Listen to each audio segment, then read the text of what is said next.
The Richmond County School System is introducing new security measures to make schools safer. Our new weapons detection system can be found at the main and side entrances of your school.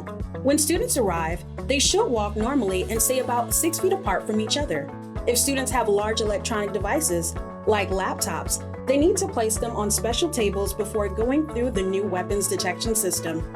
Students can keep their backpacks on if they do not have large electronics inside.